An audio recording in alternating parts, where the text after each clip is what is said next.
करते खेचाताने उनसे कबू नहीं छूटता फिरता चारू खानी।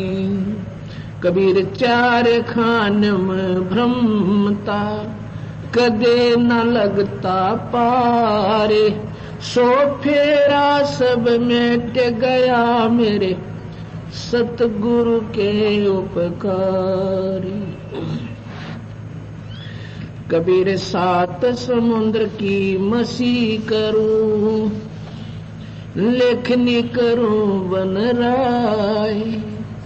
धरती का कागज करूं गुरु गुण लिखा न जाए। कबीर गुरु गोविंद दो खड़े काके लागू पाए। बलिहारी गुरु आपनो जिन गोविंद दियो मिलाए। कबीर हरि जय रूठ जा गुरु की शरण में जाए। कबीर गुरु जय रूठ गए तो हरि न हो सहाय। कबीर गुरु को सिर पर राखियो चलियो आज्ञा माई। कह कबीरता दास को तीन लोक भय नाई। आज परमपिता परमात्मा पूर्ण ब्रह्म भगवान सतपुरुष कबीर साहिब की परम कृपा से आज इस पवित्र नगरी जोधपुर के अंदर ये परमात्मा के गुण गाने के लिए 5 दिवसीय ये संत समागम का आयोजन प्रारंभ हुआ।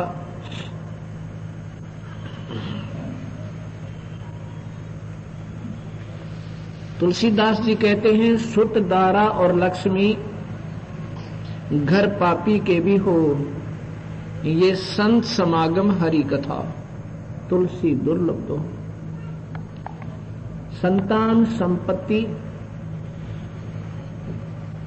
उन परिवारों में भी हो सकती है उनके पिछले संस्कार कर्म आधार पर जो परमात्मा को कभी भी याद नहीं करते, शराब पीते हैं और दुनिया को लूट लूट कर अपना घर भर रहे हैं, क्योंकि उन्होंने पिछले जन्मों में कोई ऐसे शुभ कर्म किए हुए हैं जिसके आधार पर परमात्मा उन्हें वह सर्व सुविधा दे रहा है जो आम व्यक्ति को भी शायद उपलब्ध ना हो, जो भक्ति भी कर रहे हैं, क्योंकि उनका पिछला संस्कार जैसे शुभ कर्म उन्होंने किए हैं वो परमात्मा उन्हें पूर्ण देवेगा। यदि उन नादान आत्माओं को सत्संग नहीं सुनने को मिला उनका जीवन व्यर्थ हो जाएगा। जैसे जमींदार अपने पिछले सीजन में जो कनक बीजी थी उसको निकाल के अपने घरों में रख लेता है और उसको खा रहा है। यदि उसमें से कुछ बीजेगा नहीं तो उसका वो इकट्ठा किया हुआ अन्न एक दिन समाप्त हो जाएगा और वो भूखा हो जाएगा, उसके बच्चे भी भूखे मरेंगे और वो स्वयं भी भूखा होगा। ऐसे ही हम प्राणी पिछले जन्मों में जैसे भी हमने कर्म किए हुए हैं उनके आधार पर आज हमारा प्रारब्ध बना है। उसके अंदर जिनके शुभ कर्म अच्छे हैं आज उनके हर सुविधा उपलब्ध है, कार हैं, कोठी बनी हुई है और खूब अच्छे टेलीविजन लगे हुए हैं, सब सुविधाएं हैं, क्योंकि परमात्मा किए हुए का भाग्य कर्म इस जीव को अवश्य देता है। यदि वो आगे के लिए बीज नहीं बीजेंगे अर्थात शुभ कर्म नहीं करेंगे तो वो प्राणी अपने किए हुए पुण्य कर्म को समाप्त करके और फिर 84 लाख जोनियों में चले जाएंगे। इसके लिए संत कहते हैं कि संत समागम हरि कथा, ये जो आज शुभ दिन दाता ने, उस परम पिता ने आपको उपलब्ध करवाया है, ये बार बार नहीं होता। ये ना जाने किन पुण्यात्माओं के शुभ कर्मों के आधार पर ईश्वर ने ये सारी व्यवस्था किसी भक्त आत्मा को मीडिया बनाकर, माध्यम बनाकर और यहां पर ये शुरू करवाई। आप देख रहे हो परमात्मा को चाहने वाली आत्माएं बहुत है, लेकिन मार्ग न मिलने से वो नादान आत्माएं अपनी साधनाएं भी कर रही हैं, और जिनका प्रतिफल क्या होगा कि अंत में वो ढंग से साधना ना करने से अपने जीवन को व्यर्थ कर जाएंगे, बर्बाद कर जाएंगे। जैसा कि आज सुबह दिन में बताया था कि जो भी परमात्मा को चाहने वाली भागवान आत्मा है, कहीं ना कहीं वो कोशिश जरूर कर रही है परमात्मा को ढूंढने की, उस ईश्वर का आस्था आसरा लेने की। और जो भी साधना उसको उपलब्ध है किसी भी मजहब या धर्म के माध्यम से, उसको वो सत्य मान रहा है, उसको वो सही मानकर ही कर रहा है, नहीं तो करे नहीं उसको वो गलत सिद्ध हो जाता है। गलत और ठीक का कैसे ज्ञान होगा जब हम संतों के विचार सुनेंगे।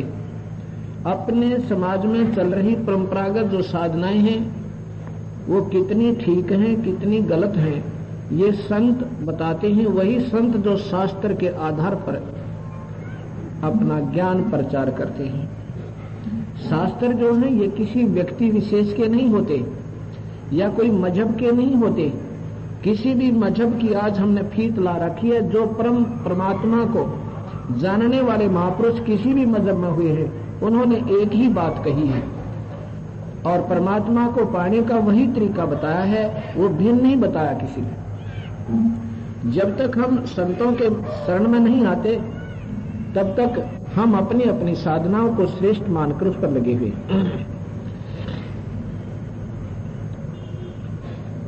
सत्संग उसका नाम होता है जो सत्य का निर्णय करे,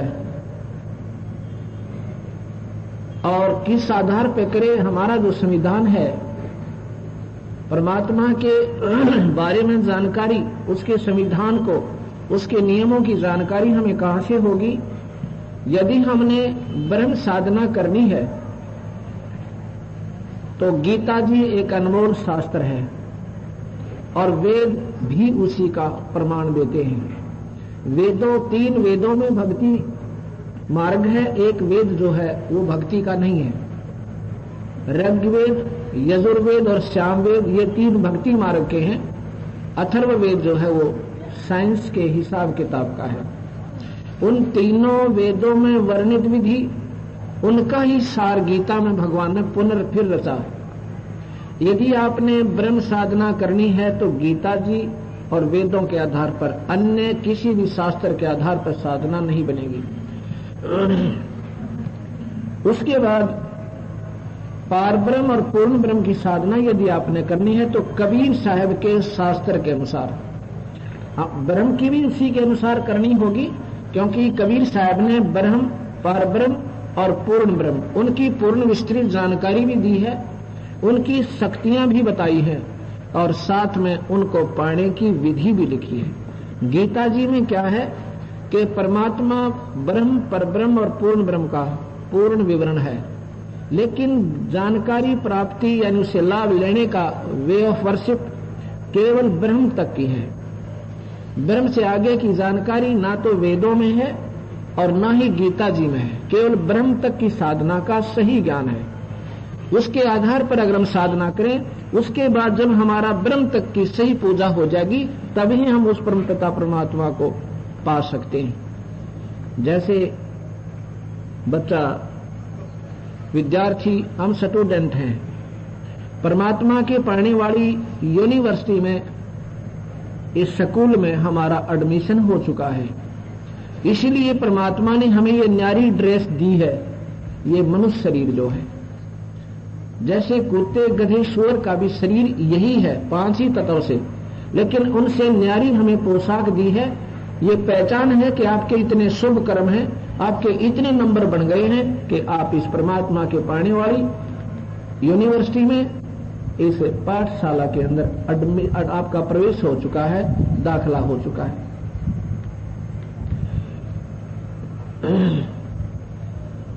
तो जब हम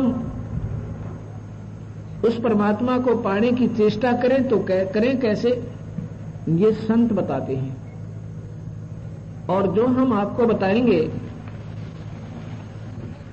वो आपने एक नई नई बातें लगेंगी, लेकिन कुछ ही दिनों में अगर आप लगातार ये 5 दिन दोनों टाइम सत्संग सुन लेना, आप इतना पश्चाताप करोगे, हे परमात्मा, हे मालिक, हम आंखें होते हुए अंधे हुए, हमारे पास शास्त्र रहे, गीता जी रही और पुराण हमारे पास है, वेद भी उपलब्ध हैं। अब वेदों का सरलार्थ भी उपलब्ध है, गीता जी का हिंदी अनुवाद भी उपलब्ध है। हाँ, इतना जरूर है कि जिन्होंने पूर्ण परमात्मा का सही ज्ञान नहीं था, उन अनुवादकर्ताओं ने गीता जी को सही ढंग से सुलझा नहीं पाए, लेकिन शब्दार्थ सही किया, कई जगह शब्दार्थ को भी गलत किया। गीता जी में 18वें अध्याय का 47वां श्लोक है, उसमें भगवान कह रहे हैं कि अर्जुन, अपनी शास्त्र अनुकूल सही साधना को दूसरों की सुनियोजित बढ़िया लगने वाली शास्त्रहीन गुणहीन गुण रहित साधना को उनकी तड़क बड़क देखकर नहीं त्यागनी चाहिए। अपने धर्म में, अपनी पूजा में, अपने पूजा धर्म का मतलब है स्वधर्माय, माने अपनी धार्मिक पूजा में अंतिम सांस तक लगा रहना चाहिए, ऋषि में प्राण त्याग जाना चाहिए, जो आपकी श्रेष्ठ साधना है। गीता में अनुवादकर्ताओं ने क्या कर दिया कि हे अर्जुन, अपनी गुण रहित साधना को नहीं त्यागना चाहिए, दूसरों की बढ़िया साधना को देखकर अर्थ को अनर्थ कर दिया। ये गीता मेरे पास उपलब्ध है और इसकी 1,06,80,000 प्रतियां समाज में पहुंच चुकी हैं, जिसमें क्या गलत सरलार्थ किया है कि अपनी घटिया साधना को नहीं छोड़े, चाहे कितनी गंदी कर रहा है। गुण रहित माने एक अन्य की नहीं, यूजलेस नहीं छोड़नी चाहिए दूसरों की बढ़िया शास्त्र अनुकूल साधना को देख के। ऐसा तो फिर ये गीता जी का कहने की क्या आवश्यकता पड़ती भगवान ने? अगर यही लिखना था कि वो जो ऐसी कर रहा है करते रहो, उसको मत त्यागना, तो फिर गीता जी का क्या आवश्यकता थी भगवान ने ये ज्ञान लिखने की, लिखवाने की, बोलने की? अनर्थ कर दिया। अर्थ बनता है कि अपनी शास्त्र अनुकूल साधना को दूसरों की गुण रहित घटिया साधना जो शास्त्र के अनुकूल नहीं है, उसके विपरीत है, उसको चाहे वह कितनी बढ़िया दिखाई दे, वह अपनी असली साधना को कभी नहीं छोड़ना चाहिए, उसमें अंतिम सांस तक लगा रहना चाहिए। ये ऐसा कह दिया, जिसका कितना भयंकर परिणाम निकला कि कोई माता धोक रहा है तो माता जी पर लग रहा है, किसी ने मंदिर में घंटी बजा रहा है तो मंदिर में ही परमात्मा मान रखा है।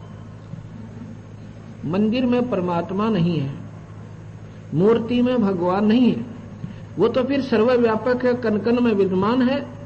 मंदिर में किसने भगवान बना दिया, किसने बैठा दिया? कोई पशु तो है नहीं, इसको बांध दिया वहां जाकर किसी ने? विचार कीजिए, मंदिर में एक प्रतिमा बनाई रखी होती है किसी देव की, भगवान विष्णु की हो सके, भगवान शिव की हो सके, श्री राम और सीता जी की हो सके। उस मूर्ति से हमें क्या ज्ञान होता है कि ये परमात्मा जिसकी तस्वीर, जिसका स्वरूप हम देख रहे हैं, इसमें क्या क्या गुण थे, इन्होंने क्या क्या लीलाएं की, ये कितने काम के भगवान थे। लेकिन उसमें भगवान नहीं है, वो गुण नहीं है जो भगवान के होते हैं। जैसे एक बार मैं आपको बताता हूं, जब कबीर साहब की, भगवान की हमने ये जानकारी हुई, उनका विचार किया गहराई में, क्योंकि मैं भी गीता का तगड़ा उपासक था। भगवान कृष्ण, भगवान शिव और हनुमान जी और माता मंगलवार का व्रत रखना। अब पता चला ये तो कहीं किसी शास्त्र में भी प्रमाण कोई ना कि किस प्रकार हमें साधना करनी चाहिए, वो विधि नहीं थी। एक बार मैं कुछ फल लेने के लिए एक फल वाले की दुकान पर जाता हूं। वहां पर मैं केले ले रहा था, साथ में एक सेब लेने वाला आ जाता है ग्राहक। वो दुकानदार से कह रहा, भाई मुझे बढ़िया सेब दे देना, पैसे तेरी मर्जी के। दुकानदार फल वाला कहता, भाई उसने ऐसे अपने कोलम से बना रखे, खाने नारे नारे ऊपर तक। उसने कहा, ये तेरे सामने सेब रखे, छांट ले अपनी मर्जी से, मेरे पास यही है। वो कहता, इनमें कोई अच्छा सेब नहीं है, ये ऊपर वाले सेब दे दे जो तूने ऊपर वाले कॉलम में यानी उस ऊपर के हिस्से में रखे हुए हैं। उसने ऐसे 3, 4, 5 वो बना रखे थे फल रखने के, ऐसे स्लोपसी में। दुकानदार कहता है, ये तेरे मतलब के नहीं है, क्योंकि वो पत्थर के बनवा के उसने और बढ़िया उसके ऊपर ऐसा गजब पेंट कर रखा, ओरिजिनल न भी फेल करे हुए, और वो रख रखे ऊपर ले कॉलम में। वो कहता है, ग्राहक कहता, भाई मैं पैसे पूरे दे रहा हूं, आप क्यों नहीं दे रहे मुझे वो सेब? कमाल करते हो आप, ये किसके लिए रखे हैं तूने? उसने उठाकर वो सेब उसके हाथ पर रख दिया, ले भाई। वो देखा किलो पकेगा, पूरा वजन उसमें, और बोला ये क्या है? ये तो पत्थर का है। तो और मैं क्या कह रहा था तुझे, ये तेरे मतलब के नहीं है, ये तो दिखान खातर रख रखे मैंने, वो शोबासी बनी रहा है। तो उस सेब में वो गुण नहीं थे, नजर वैसा ही आ रहा था, ना वो मीठा और ना पेट भरे, पर उस सेब के देखने से सेब की महिमा का ज्ञान जरूर हुआ, पर उस पत्थर में सेब नहीं था, उसमें रस नहीं था, वो गुण नहीं था। ऐसे ही भगवान मंदिर में नहीं है, ना मूर्ति में है। मूर्ति केवल जानकारी देती है कि ये भगवान क्या था और ये कैसा था। अब जैसे कोई बच्चा स्कूल पढ़ रहा है, पुस्तक में वो देखता है बढ़िया आम, उसके फर्स्ट क्लास यानी नर्सरी केजी के बुक में, और उस सेब ने देखकर कहता, पापा मैं तो सेब लूंगा। और पापा कहे, बेटा ये सेब है, खा ले इसने। और उसके ऊपर चाहे आरती उतारो उस सेब की, चाहे उसके ऊपर आदर से उसके गुणों को ज्ञान आधार पर कितनी उसकी श्रद्धा करो और उसकी सम्मान करो, वो मुंह मीठा नहीं कर सकता। वो कागज की मूर्ति का सेब, आम, उस आम ने ये ज्ञान दिवा दिया कि ये बहुत मीठी वस्तु होती है, इसको प्राप्त करना चाहिए। ऐसे इस पत्थर की मूर्ति ने हमें सेंटिमेंटल का काम किया, एक प्रेरणा दी हमारे अंदर की ईश्वर बहुत काम की चीज है, इसको पाना चाहिए। जैसे आम को पाने के लिए विधि है, उस मूर्ति में आम नहीं है, उसकी चित्र है। ऐसे ही मंदिर में भगवान नहीं है, वो उनका चित्र है ईश्वर का। उस आम को पाने का तरीका है कि पहले मेहनत कीजिए, फिर 20 रुपए 50 रुपए जेब में डालिए, फिर मंडी में जाके आम कीजिए मार्केट में, और फिर आपको आम मिलेगा। ऐसे ही उस परमात्मा के पाने की विधि है, जिसकी आपने चित्र में देखकर उसके गुणों को याद किया। संतों के पास जाइए, संत आपको एक मंत्र देंगे, उसके जाप का नाम देंगे, उस नाम का फिर डट कर जाप कर कमाई करना। उस कमाई के आधार पर आपको उस ईश्वर के गुण जो तुम सुना करते थे और महसूस किया करते थे, वो फिर आपको आनंद देंगे, वो लाभ मिलेगा। एक समय हम एक सत्संग कर रहे थे एक भक्त आत्मा के, उनके वहां पाठ किया हमने, फिर भोग लगना था, संडे का दिन था, रविवार का। उसने अपने चाचा जी से कहा कि चाचा कल हमारे भोग पड़ेगा, आप अवश्य आइएगा। अवश्य आऊंगा पुत्र। संडे इतवार का दिन था, दुकानें बंद थी। उसके चाचा जी आते हैं जब भोग पड़ लिया। उसने कहा चाचा अब तो बहुत लेट हो गए। कहता बेटा आज मैं 5 मंदिरों में गया था, एक तो वो शमशान घाट वाला, एक शिवजी वाला, एक हनुमान वाला, 500 गिना दिए। अब कोई पूछे उस नादान व्यक्ति ने, आपके यहां मान लीजिए कोई पानी की टैंकी बनी हुई है पीने का, और उसमें टूटियां लगी हैं 5-6। आप उनको जाते ही टूटी को खोलोगे, नल को, अगर पानी आ गया, उसमें पानी चल पड़ा, आप पीकर पानी और चल पड़ोगे उसको बंद करके। आप दूसरी को भी नहीं चेक करोगे इसमें पानी है या नहीं, या करोगे? नहीं करोगे। अगर उसमें पानी नहीं है तो दूसरी भी खोलेंगे, उसमें भी नहीं है तो तीसरी भी देखेंगे, और चौथी भी देखेंगे, 5वीं भी देखेंगे। पानी नहीं है तो देखेंगे, है तो नहीं चेक करेंगे। ऐसे ही अगर भगवान मंदिर में, एक में मंदिर में भगवान होता तो दूसरे में जाने की आवश्यकता नहीं पड़ती। ये सूखे डले ढोने, यानी अनावश्यक हमारी पूजाएं हैं जो हमें लाभ नहीं दे रही, जिसका भयंकर परिणाम हुआ कि हम मेहनत बहुत करते हैं और फिर भी हमें लाभ नहीं मिला ईश्वरीय शक्ति का जो हम सुना करते थे। कबीर साहब कहते हैं, गुरु बिन किन्हे न पाया ज्ञाना, जो थोथा बुछड़े किसाना। संत के बिना किसी को भी भक्ति मार्ग की जानकारी नहीं हो सकती। ऐसे ही जैसे थोथे भूस को, यानी खाली भूस जिसमें कनक ना हो और उसको कूट रहा हो कोई, मेहनत बराबर है, परिश्रम बराबर है, पर अंत उसका रिजल्ट 0 होगा। ऐसी हम जो साधनाएं करते हैं ये हमारी व्यर्थ है।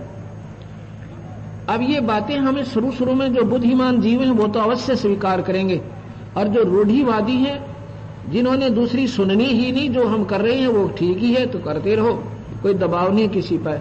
हमारा फर्ज है, हमें ज्ञान हुआ, हम भी ऐसे ही अनजान थे और लगा कि मेरे जैसे परमात्मा को चाहने वाली बहुत आत्माएं हैं, उनको मार्ग नहीं है, और सतगुरु के आदेश से ये मार्ग बताने की हमारी ड्यूटी लगाई है। हम केवल सत्य कहेंगे, असत्य का सहारा नहीं देंगे। कोई सुनो, बेशक मत सुनो, कोई दबाव नहीं किसी पर, ये कोई प्रेशर की बात नहीं है, लेकिन सच्चाई कड़वी होती है, अंत में मीठी बन जाती है। कबीर साहब कहते हैं, कबीर इस संसार को समझाऊं कै बार, पूछ पकड़ ले बेड़ की उतरा चावे पारे।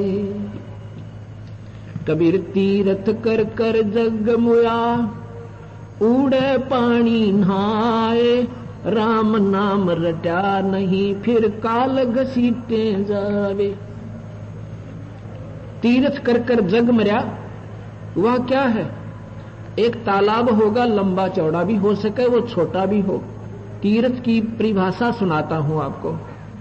भक्तात्माओं, आप निष्पक्ष भाव से ये सत्संग सुनना। मजहब, जाति और अपनी इष्टवादिता को कति भूल जाना 5 दिन, फिर आपकी मौज कुछ भी करना।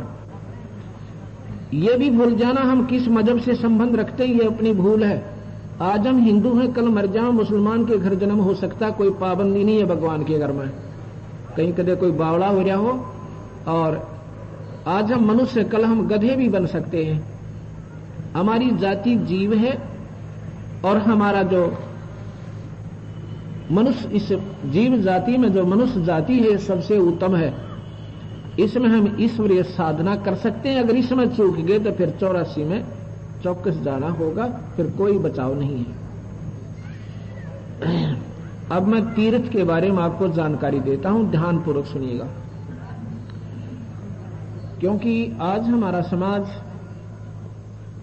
भक्ति मार्ग में बहुत निमन सतर्पा हो गया। समाज माने जीव, हमारा मनुष्य समाज, मानव समाज, नॉट एनी रिलीजियस संबंध में, हम धार्मिक संबंध में कोई बात नहीं करेंगे, क्योंकि मजहब हमारा नहीं है। क्यों चला गया इतना नीचा? क्योंकि हमें सत्य ज्ञान सुनाया नहीं, सुनाया तो हमने स्वीकार नहीं किया। सुनाया हमारे भगवान कबीर साहब ने आकर।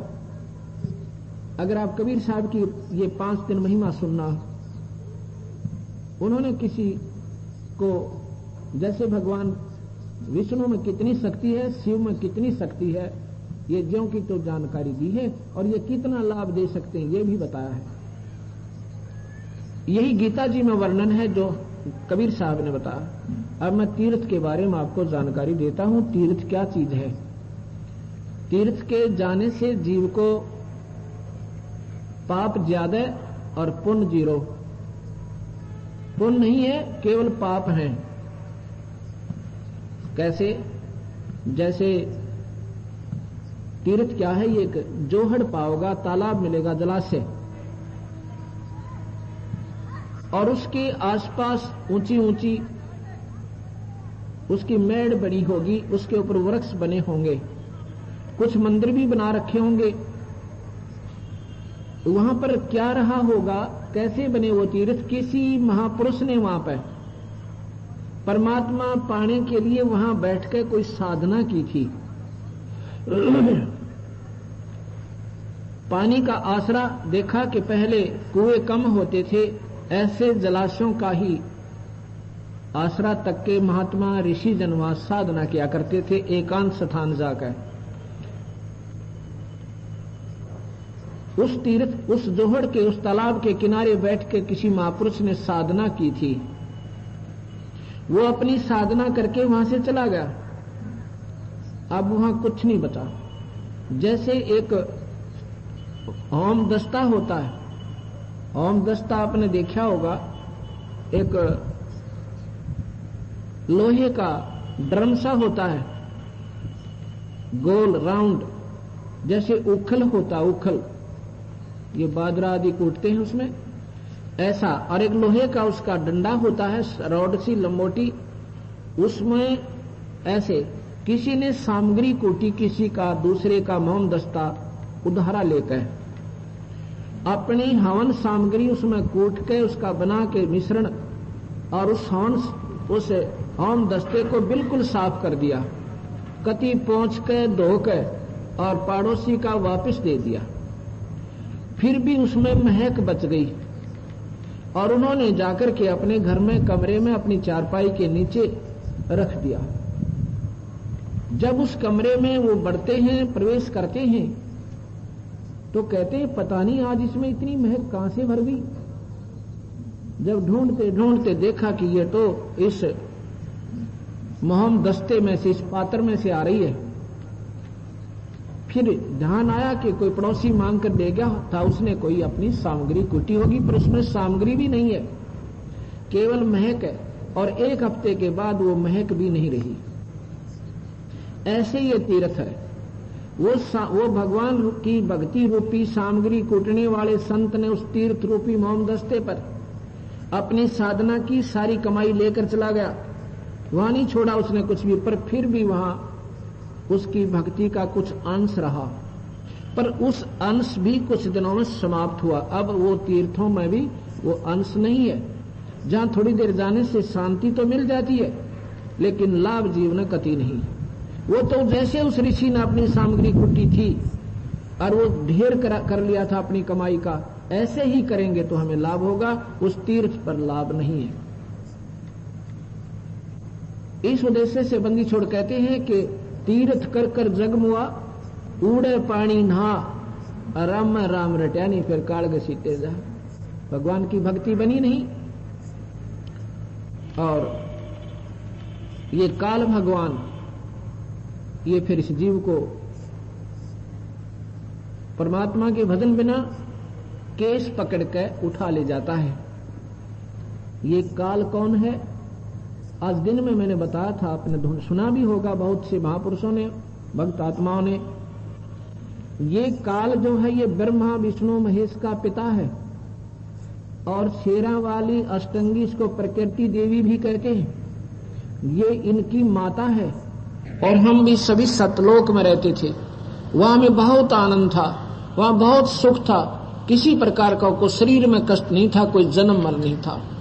हम उस सुख को अब ढूंढ रहे हैं जिसको हम खो चुके अपनी नादानी और मूर्खता से, उसी की आज हम तलाश कर रहे हैं, लेकिन वो सुख अब नहीं मिल रहा। हम सुख चाहते हैं कि शायद ज्यादा संपत्ति हो जा, घर में धन घना हो जा, शायद हमें सुख होगा, पर कति नहीं। कोई निसंतान है, चाहता भगवान मेरे बच्चे हो जा, मुझे सुख होगा, लेकिन वो भी सुख वो सुख नहीं है जिसकी हमें तलाश है। उसके बाद धनी पुरुष सोचता है कि शायद राजा सुखी होगा, लेकिन राजा को देखो वो कति सुखी नहीं बेचारा। एक घर में 5 सदस्य होते हैं, ज्यादा से ज्यादा 6 होंगे। उनकी परवरिश, उनकी देख रेख में एक परिवार का जो मुखिया होता है वो तंग पा लेता है, और राजा ने ये करोड़ों व्यक्तियों की चिंता बन जाती है, वो कति सुखी नहीं। उसके सब बच्चे हो जाते हैं, जिनका वो नरेश बन जाता है, जिनका मालिक बन जाता है, वो कति सुखी नहीं। उसको तो इंजेक्शनों से नींद आती है। जब कोई ऐसा देश में कोई घटना घट जाती है, उसको हर पॉइंट पर दर्द होता है बेचारे को, वो कति सुखी नहीं। पर हमें मां सुखी नजर आता है। राजा सोचता है शायद इंद्र सुखी होगा, जो स्वर्ग राज है, स्वर्ग का किंग है, राजा है। लेकिन इंद्र भी महादुखी। इंद्र कैसे दुखी? अपनी कमाई भोग के फिर गधा बनेगा आकर के भरत मंडल में। इंद्र का राज 72 चौकड़ी युग का होता है। इसके बाद भी उसकी दुर्गति क्या होगी कि वो गधा बनेगा। जब भरत मंडल में उसका वहां समय पूरा हो जाएगा स्वर्ग में, फिर गधा बनेगा। उसको कोई सुख नहीं है। इंद्र सोचता है शायद ब्रह्मा विष्णु महेश सुखी होंगे, ये भी महादुखी। कैसे? भगवान विष्णु के अवतार भगवान राम और कृष्ण आए थे। अगर उनका जीवन हम देख लें, भगवान का, आदमी की नींद हराम हो जाए। भगवान राम का जीवन देखो, पैदा हुए, कुछ दिन के बाद ब्याह हुआ, ब्याह के तुरंत बाद वनवास हुआ, वनवास से सीता हरण हुआ, वहां 12 वर्ष तक युद्ध हुआ, और उसके बाद सीता घर आई। घर से सीता का निकासन, पति पत्नी न्यारे न्यारे, सुख नाम की चीज नहीं। उसके बाद भगवान कृष्ण की जीवन लीला देखो। ये काल सभी को नचा रहा है, अपने बच्चों को भी नहीं बख्शता। ये भगवान कृष्ण की लीला देखो। जेल में जन्म हुआ, कभी पूतना मारने जाती है, कभी केसी मारने जावे, कभी मामा दुश्मन हो गया, कंस बच्चा ने भी मरवा दे, और फिर चारण जैसे पहलवान से मामा कुश्ती करावा अपने भांजे की, जो जान से भी प्यारा हो, सब बहन का बेटा होता है। और उसके बाद फिर कभी शिशुपाल से लठबाज, कभी जरा सिंह आ रहा है, कभी काल्यवन ने चढ़ाई कर दी, और अंत में भगवान कृष्ण का सर्वनाश हुआ उनकी आंखों के सामने। ये ध्यान के सुनना भाई, भगवान कृष्ण का सर्वनाश भगवान के सामने हुआ। कोई बचाव भगवान नहीं कर सका। यादव कुल का उसके बेटा भी मरा, प्रद्युम्न, उनका पोता मर गया अनिरुद्ध, और साथ में भगवान कृष्ण को तीर मार के हत्या कर दी गई। और भगवान की 16,008 रानियां थी।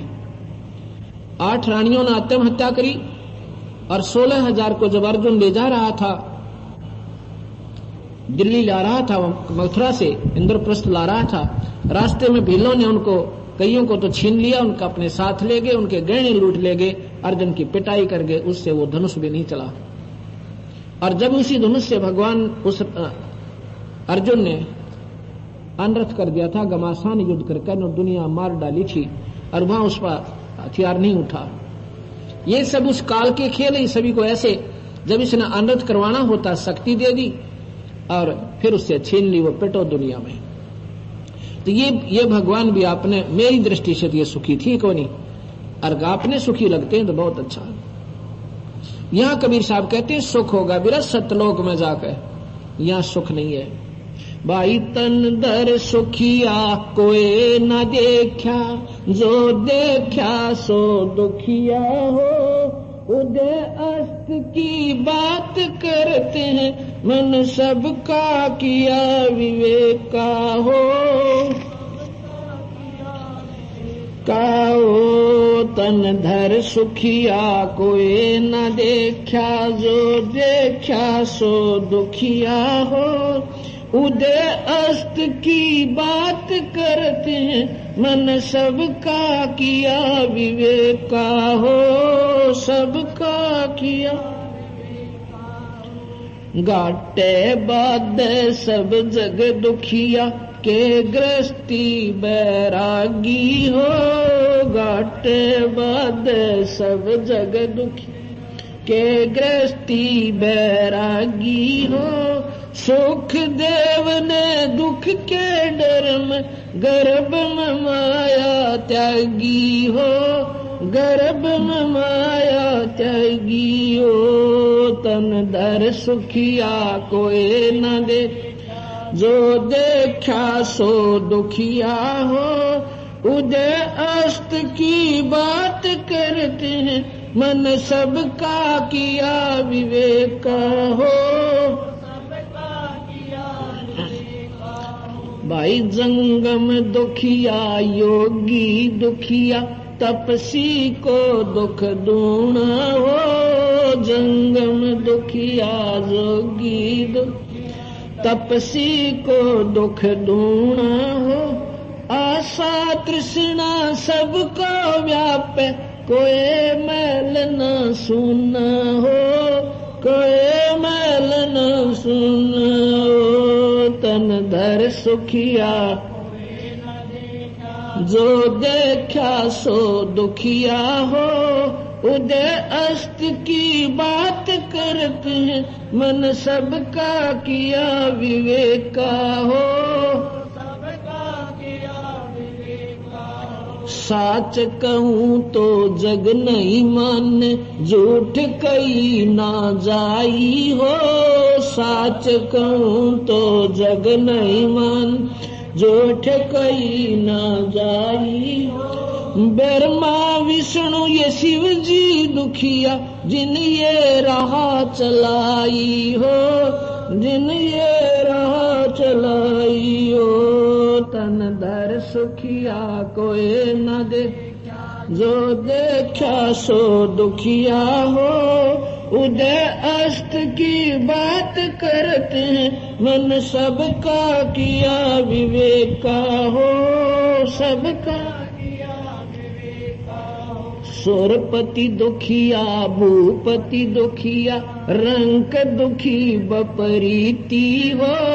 सुरपति दुखिया भूपति रंक दुखी बपरीती हो।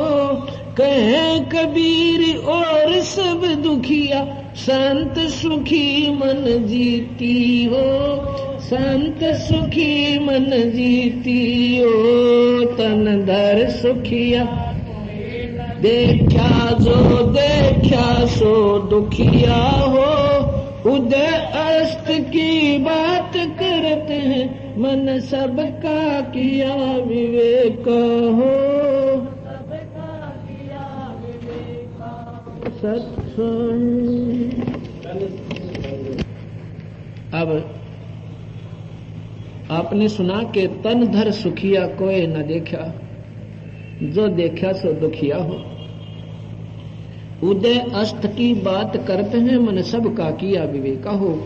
अर्थात मैंने सभी का परीक्षण किया। सतगुरु महाराज कहते हैं कबीर साहब, मुझे तो कोई सुखी यहां पर प्राणी लगा नहीं, क्योंकि हम अपने सुख को छोड़ आए, जिसकी आज हमें तलाश है। ये ब्रह्मा विष्णु महेश कौन है? ये हमारे जैसी ही आत्माएं हैं।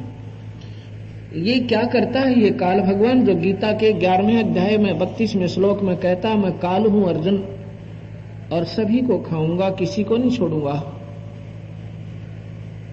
उसी को कबीर साहब कहते हैं, ये काल कसाई हसत है और सर्वलोक को खा, अंकुश निर्गुण नाम का ये सतगुर दर पकड़ा था।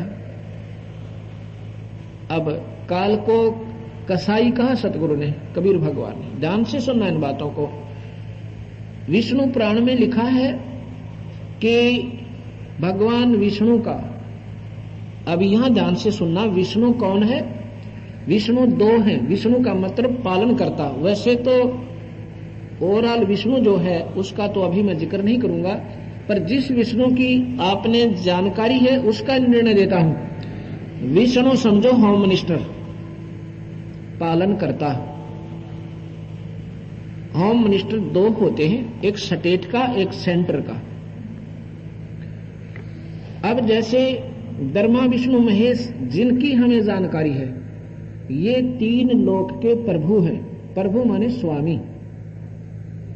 इनका जो पिता है ये होम मिनिस्टर भी है और ये 21 ब्रह्मांड का कुल मालिक भी है। ये अपने ही 3 रोल में ब्रह्मलोक में रहता है, महाविष्णु, महाशिव और महाब्रह्मा के रूप में। तो यहां जो है उस महाविष्णु का जिक्र है। शिव पुराण में विष्णु पुराण के अंदर महाविष्णु का जिक्र है। उसमें लिखा है कि विष्णु का परम रूप, एक रूप तो भगवान है, पुरुष है, और उसका असली रूप काल है। उस ज्योत निरंजन का ब्रह्म की जानकारी उसको विष्णु भी कहते हैं। जैसे प्रधानमंत्री अपने पास अन्य विभाग भी रख सकता है, वो स्वयं होम मिनिस्टर भी है, वो डिफेंस मिनिस्टर भी है, वो चाहे तो सभी महकमों को अपने पास भी रख सकता है, उसको कोई मंत्री की भी आवश्यकता नहीं उसे। वो अपने सहयोग के लिए मंत्रियों को अपने विभाग, अपना कार्यभार घटा देता है, दे सकता है। ऐसे ये काल भगवान 21 ब्रह्मांड में अपनी प्रभुता इसकी है। इसने अपने पुत्रों को इन विभाग दे रखे हैं। ब्रह्मा को ये शरीर बनाने का, विष्णु अपने जो नियमन विष्णु, जो 2nd नंबर के विष्णु हैं, यानी स्टेट के मंत्री हैं, और उस अपने पुत्र को एक को विष्णु बना रखा है और एक को ही संहार करने के लिए मारने की ड्यूटी ला रखी है। ये तीनों पुण्य आत्मा है। परमात्मा, परमात्मा की परिभाषा बताऊं आपको कैसी होती है। परम का मतलब है श्रेष्ठ, उत्तम, नेक आत्मा। ये इतनी नेक आत्मा जैसे भगवान शिव ने जब सागर मंथन हुआ था, इतना कृत्या जहर था कि अगर वो पानी में या पृथ्वी पर डल जाए तो पृथ्वी नष्ट हो जाए। भगवान ने इन जीवों की रक्षा के लिए, भगवान शिव ने परमार्थवश यानी नेक आत्मा होने के कारण स्वयं स्वीकार कर लिया। इससे बड़ी परमात्मा, श्रेष्ठ आत्मा, नेक आत्मा नहीं हो सकती। भगवान विष्णु कितनी नेक आत्मा है कि भृगु ऋषि ने इनकी छाती में लात मारी और फिर भी कहा, ऋषिवर आपको चोट तो नहीं आ गई। ये परमात्मा, नेक आत्मा, पर इनकी ड्यूटी ऐसी होगी जो इनके बस से बाहर है। जैसे कितना ही अच्छा कोई जर्नल है मिलिट्री का, मार्शल है मिलिट्री का, कितनी प्रेमी आत्मा है, कति दयालु भी है, कीड़ी भी मार का पर्सन नहीं है, लेकिन जब गवर्नमेंट आदेश होगा कि हमला करो तो उसने करना पड़ेगा और हत्या भी करनी पड़ेगी, उसकी ड्यूटी है बेचारे की। ऐसे ही भगवान शिव एक नेक आत्मा है, परम आत्मा है, दयालु भी है ये, लेकिन जब इनका आदेश है उस काल का तो ये अपने कर्तव्य को पूरा करता है। इसलिए इनको इनकी संहार करने की ड्यूटी काल ने ला रखी है, क्योंकि उस काल भगवान ने 1 लाख जीव रोज खाने होते हैं, उसको श्राप लगा है। यहां पर शंका उत्पन्न होती है आपको कि जीव तो अमर बताते हैं, वो खाता क्या है। ये आगे चल के थोड़ा सा प्रश्न हम जब सृष्टि रचना सुनाएंगे आपको, अपने आप आपके सामने वो सारा सुलझेगा, क्योंकि ये प्रसंग न्यारा हो जाता है। तो यहां ये काल भगवान जो है इसकी 1000 भुजा है, ब्रह्मा विष्णु महेश की 4 भुजाएं हैं। ये ध्यान रखना इस सारे सत्संग में। काल की 1000 भुजा हैं, उसको ज्योत निरंजन भी कहते हैं, उसको ब्रह्म भी कहते हैं, उसको क्षर पुरुष भी कहते हैं, इसको ब्रह्म भी कहते हैं। और इसके ही 3 पुत्र हैं। जो प्रसंग चल रहा था विष्णु पुराण में लिखा है कि इसका एक रूप तो विष्णु का भगवान है और दूसरा असली रूप इसका काल है, परम रूप इसका काल है। ये विष्णु पुराण मेरे पास रखा है और नहीं आप ले सकते हो, 50 रुपए में 60 में आएगा, कहीं से ले लेना, धार्मिक दुकान पड़ता है, और उसमें पढ़ लेना। उसमें यही लिखा है भगवान कैसे है और काल कैसे है। भगवान कैसे लगता है, जैसे सारी सुविधाएं दे रखी, यहां पर पानी, पृथ्वी और वायु और कितना बढ़िया काजू, किशमिश, सेब, संतरे और कनक, दूध, दही, घी, मक्खन। तो इस दृष्टिकोण से तो ये हमारा पालन करता है। भगवान नजर आवे कि कितना अच्छा भगवान है जिसने सारी सुविधा दे रखी। लेकिन जब मारे तब उस में ये काल होता है, कसाई होता है। असली रूप इसका काल है, जैसे कसाई बकरे पाला है। क्योंकि हर सत्संग में नई आत्मा आती है और जब तक हमें यथार्थ ज्ञान नहीं होगा तब तक हम ये अनजान साधना 4थे युग में आगे करते करते अभी तक हमारा पीछा छूटा नहीं। आज उत्पन्न नहीं हुए, हम कोई सोचा हम अभी जोधपुर में पैदा हुए हैं या आसपास के गांव में अभी जन्म हुआ होगा 20, 30, 50 वर्ष पूर्व, नहीं, असंख्यों जन्म, असंख्यों युग हो गए हम इस काल साधना को करते करते, हमारी दुर्गति होते होते हम अपने मूल स्थान को भूल आए। जब तक वहां नहीं जालेंगे तब तक हमें कोई स्थायी सुख नहीं हो सकता, अस्थायी सुख रहेगा। जैसे कसाई बकरे पालता है, उन बकरों को सर्व सुविधा प्रदान करे और उसमें उन नादान पशुओं को वो कसाई अपना मालिक नजर आवे, क्योंकि पानी पिलावे, घास खिलावे और ऊपर छाया कर रखी चारों तरफ हिंसक जानवरों से बचने के लिए, और रक्षार्थ एक हमारी जो फेंसिंग कर रखी चारों तरफ हमारे, उसने बाड़ लगा रखी। जब वो कसाई उन बकरों के बाड़े में जाता है, वो नादान उससे प्यार करते हैं, उससे लाड करते हैं, उसके ऊपर ऐसे पैर डाल के अपना पूर्ण प्यार दर्शाते हैं कि हमारा मालिक आ गया। और वो ये देखता है ऐसे हाथ लगा के, ये कै किलो का होगा, कितना मांस है इसमें, और वो नादान उसको अपना भगवान समझ के उसको चाटते हैं जीभ से। और उसका दृष्टिकोण क्या होता है, ये कितने कितने किलो के हो गए, ना कौन पानी पियावर, कौन छाया दे। और फिर वो निकाल ले जाता, किसी का बेटा आओ, किसी बकरे की बेटी आओ, चाहे माँ आओ चाहे बकरा आओ, एक हिसाब से हाँक ले जाता है, ले जाता है और उनको जाते काट दे। उसका परम रूप यानी कसाई है। एक रूप तो मालिक दिखे, असली रूप उसका कसाई है। ऐसे ही ये निरंजन काल भगवान, एक रूप तो वो भगवान दिखे और दूसरे में वो सबको मारे और सबको खावे, उसका परम रूप काल है। ये विष्णु पुराण में लिखा है। कदे कोई न सोचा महाराज जी वही पीछे पड़ रहे हैं, इनका वे काल काल कर रहे हैं, ये लिखा हुआ है न्यू का न्यू। और स्वयं भगवान के गीता में मैं काल हूं अर्जुन, और एक ने नहीं छोड़ू, सब न खाऊंगा। अब कबीर साहब कहते हैं नादानो, जो सुनकर मैं काल हूं सबको खाऊंगा, तो फिर कोई सोचा, कोई दिमाग पर जोर नहीं दिया तुमने।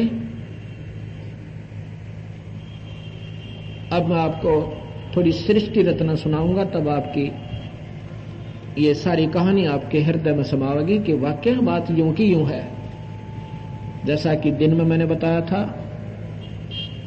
कि ब्रह्मा विष्णु महेश ये शेरा वाली के पुत्र हैं, अष्टंगी के, इसको प्रकृति भी कहते हैं, और काल इनका पिता है।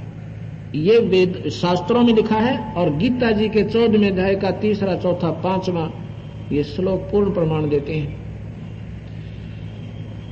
अब ये काल और हम अब यहां पर कैसे आए, अब आपको सुनाता हूं कि पहले यहां कोई ब्रह्मांड नहीं था, केवल एक सत्यलोक है, वो था। वहां पर सतपुरुष, पूर्ण ब्रह्म, परम अक्षर ब्रह्म, 3 मैंने आपको भगवान बताए और गीता जी ने भी यही प्रमाण दिया है। 3 परमात्मा है, एक क्षर, एक अक्षर पुरुष, एक क्षर पुरुष, एक अक्षर पुरुष और एक निअक्षर पुरुष यानी परम अक्षर पुरुष। ये 3 परमात्मा गीता जी का 15वां अध्याय का 16, 17 और प्रमाण देते हैं। अध्याय के 15वें अध्याय के 16, 17 श्लोक। जो परम अक्षर पुरुष है यानी पूर्ण ब्रह्म परमात्मा है, उसके अवतार स्वयं कबीर भगवान आए हैं। अब यहां प्रश्न उठेगा कि कबीर साहब तो 600 वर्ष पुराने हैं मुश्किल से, और इन्होंने कैसे सृष्टि करता होगे। कबीर साहब 4 युगों में आए हैं। सतयुग में सतसुकृत नाम से, त्रेता में मुनिंदर नाम से, द्वापर में करुणा में नाम से, और कलयुग में कबीर नाम से। वो पूर्ण ब्रह्म परमात्मा सतलोक में रहता है। जैसा कि मैंने दिन में बताया था, यजुर्वेद के 5वें अध्याय का 32वां श्लोक भी यही प्रमाण देता है कि वो परमात्मा सारी सृष्टि का, तारा आदि तंतुओं का रचने वाला और बंधनों का शत्रु यानी बंधन काटने वाला, बंधन छुड़वाने वाला, बंदी छोड़, हम उसको बंदी छोड़ कहते हैं। और सरदारकर्ता ने उसमें लिखा है बंधनों का शत्रु यानी बंधन छुड़वाने वाला, बंधन काटने वाला, हम उसको बंदी छोड़ कहते हैं। स्वयं भी वो अपने आप को बंदी छोड़ कहते हैं। कबीर साहब कहते अमर करूं सतलोक पठाऊं, अर्थात बंदी छोड़ कहूं, इसलिए मैं बंदी छोड़ कहलाता हूं। वो सतलोक में रहता है, ऐसा ही वेद में लिखा है और ऐसा ही गीता में लिखा है। अर्जुन वो पूर्ण परमात्मा ऊपर शाश्वत स्थान में रहता है।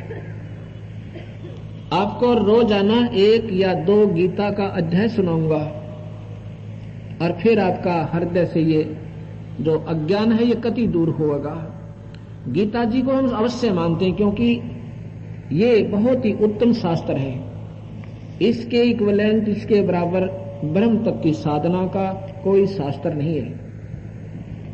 और ये किसी मजहब जाति का नहीं है। जाति और मजहब तो उसमें मजहब तो बने भी नहीं थे जब ये शास्त्र भगवान ने इस प्राणी के उद्धार मात्र लिखा था। इसमें केवल जानकारी तो ब्रह्म और पारब्रह्म की पूरी है, पूर्ण ब्रह्म की भी है, लेकिन वे ऑफ वर्शिप केवल ब्रह्म तक की है।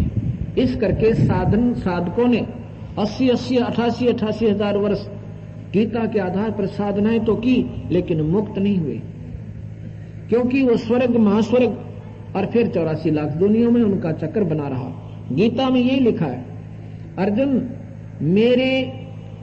मेरे को कोई प्राप्त नहीं कर सकता जिस रूप में मैंने तुझे आज दर्शन दिए, जो विकराल रूप दिखाया, विराट रूप, ये मेरा असली रूप है। इसको कोई नहीं दे सकता, न वेदों में वर्णित साधना तक, न तप से, न यज्ञ से, न हवन से, किसी भी प्रकार से मेरे इस रूप का ना दर्शन हुए हैं ना ही होंगे, अर्थात परमात्मा प्राप्ति नहीं। ये लिखा कि गीता जी में ओम जाप है, यज्ञ हवन है, अगर इनको ढंग से करे, विधिवत कर ले, तो इस जीव का काफी वर्षों तक, काफी युगों तक, हजारों युगों तक जन्म मरण बच सकता है। वो कहां रहेगा? वो महास्वर्ग में रहेगा। स्वर्ग क्या चीज है? एक रेस्टोरेंट है, एक होटल है। इसमें भी अंतर होता है। एक तो राजस्थान का होटल, एक कुल्लू मनाली का होटल, वहां ज्यादा खर्चा और आनंद ज्यादा है, क्योंकि वहां वातावरण एक जैसा रहता है, बड़ा मीठी मीठी, और विशेषकर गर्मियों में। अब जैसे कोई साहूकार व्यक्ति ही रेस्टोरेंट में जा सकता है, ना गरीब आदमी नहीं जा सकता। ये स्वर्ग एक रेस्टोरेंट है, एक होटल है। साहूकार आदमी अपनी पूंजी बचा के और 2 महीने जब राजस्थान हरियाणा में लू चले, उस समय कुल्लू मनाली जाकर उन रेस्टोरेंट में रहे, जेब में 10,000 रुपए 20,000 रुपए होंगे तो 2 महीने कटेंगे, ना तो जल्दी वापस आ जाएगा। वहां अपनी जेब कटवा के, यानी 2 महीने मौज मार के और पूंजी खो के फिर मुंह लटका के इसी क्षेत्र में फिर आ जाना। ऐसे ही स्वर्ग के अंदर वो पूंजीपति जाते हैं जिनकी पुण्य कमाई होती है, जिनके पुण्य ज्यादा होते हैं, जो भगवान ओम जाप का मंत्र ज्यादा कर जाते हैं, वो स्वर्ग और महास्वर्ग में वहां चले जाते हैं। वहां अपनी पूंजी में खा के खो के और फिर मुंह लटका के गधे बन जाते हैं। ये ब्रह्म तक की साधना का अंतिम यानी लाभ है। यही गीता में लिखा। अर्जुन 9वें अध्याय का 7वां श्लोक पढ़ के देखियो कि कल्प के अंत में ये सभी प्राणी, चाहे स्वर्ग में है चाहे महास्वर्ग में है, ये सारे नष्ट हो जाएंगे, मेरी प्रकृति में लीन हो जाएंगे, फिर मैं दोबारा रचूंगा। 8वें अध्याय में फिर लिखा है, इनको बार बार रचता हूं मैं, कर्म के आधार पर कोई गधा बने, कोई कुत्ता बने, कोई सुअर बने। ये गीता जी में लिख रखा है। अब ये भी मुक्त नहीं हुआ जीव। 7वें अध्याय को कल सुनाऊंगा अपने गीता जी के ने, क्योंकि अभी भूमिका बन रही है उस परम पिता की और इस ब्रह्म तक की। इसके बाद 7वां अध्याय सुनाऊंगा कल आपने, और आप हैरान रह जाओगे इस बात ने सुनकर कि भगवान ने कमाल कर रखा है, कति सच्चाई कर रखी है। स्वयं कहा कि अर्जुन मेरी साधना भी गणी अच्छी नहीं है, और ब्रह्मा विष्णु महेश की तो एक अन्य की भी कोई ना, यानी 3 गुणों की भक्ति से तो ऊपर न उठ और मेरी भक्ति कर। और वेदों के जानने वाले ये बहुत नेक आत्मा है, विद्वान पुरुष है, ये बहुत अच्छी उद्धार आत्मा है, पर ये भी मेरी इस ओछी मुक्ति में, घटिया मुक्ति में व्यवस्थित है, क्योंकि इनको ऊपर का मार्ग बेरा कोई ना। ऐसे लिखा जो मैं बताऊं आपने कि मेरी ये घटिया अपनी क्यों बताते हैं, क्योंकि जन्म मरण जीव का बचा नहीं। 84 लाख जोनियां बचे नहीं किसी भी साधना से, ना ब्रह्मा से, ना विष्णु से, ना शिव से। और ब्रह्मा विष्णु महेश भी नाशवान है और ये क्षर पुरुष यानी ब्रह्म भी नाशवान है। ये गीता जी में भी लिख रखा कि महाप्रलय जब होगी ये ब्रह्म तक भी समाप्त हो जाएंगे। और वास्तव में अविनाशी तो कोई और है अर्जुन, जो तीनों लोकों में प्रवेश करके सबका धारण पोषण करता है, उसको परम अक्षर परमात्मा यानी पूर्ण परमात्मा के नाम से जाना जाता है। ऐसा ही लिखा है। वो परमात्मा कौन है? हम सभी सतलोक रहते थे, वहां पर ये काल भगवान भी रहता था। मैं यहां थोड़ा सा सोरठ बनाऊंगा। आपने विशेष जानकारी पानी है तो ये हमने एक पुस्तक बनाई है इस दास ने, ये गहरी नजर गीता में।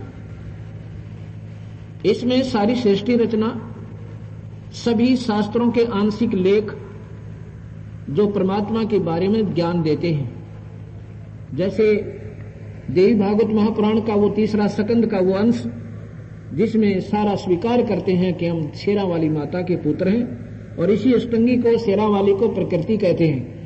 इसी से ब्रह्मा विष्णु महेश की उत्पत्ति हुई। ऐसे विष्णु पुराण का आंशिक लेख, महाभारत का आंशिक लेख और साथ में सतगुरु कबीर भगवान के द्वारा दी गई सृष्टि रचना की पूरी जानकारी, और फिर गीता के हर अध्याय से पहले उसका सारांश, उसके बाद अनुवाद सहित श्लोक हिंदी में भी और उनके शब्दार्थ भी। कोई न्यू ना सोचे कि महाराज जी कबीर पंथी थे, सट्टे मार दिए होंगे, और इसमें सट्टे नहीं लग सकते। ये भगवान के मुख से उच्चारित, भगवान ने स्वयं भगवान कृष्ण के माध्यम से इसको उच्चारण किया। संस्कृत के जो अंदर जो भगवान का अपना उच्चारण है उसको कोई नहीं बदल सकता।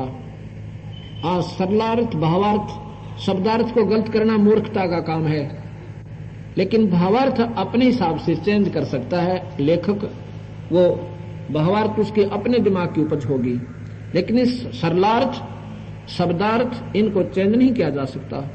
लेकिन ये भी पाया कि अज्ञानतावश शब्दार्थ भी चेंज करती है। अनुतम का क्या अर्थ होता है? अश्रेष्ठ, अनुतम। उत्तम उसका विपरीतार्थ शब्द अनुतम, उत्तम अनुतम, उत्तीर्ण अनुत्तीर्ण। इन्होंने अनुतम शब्द का सर्वश्रेष्ठ लिख रखा है, सरलार्थ किया है। बताओ शब्दार्थ। भगवान स्वयं कहता है ना कि मेरी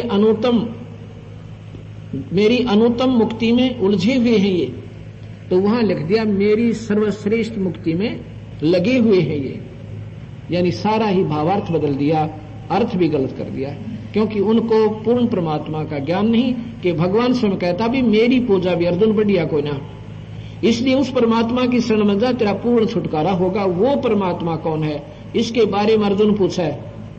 भगवान बताता है वो परमात्मा परम अक्षर ब्रह्म है भाई, वो पूर्ण परमात्मा है।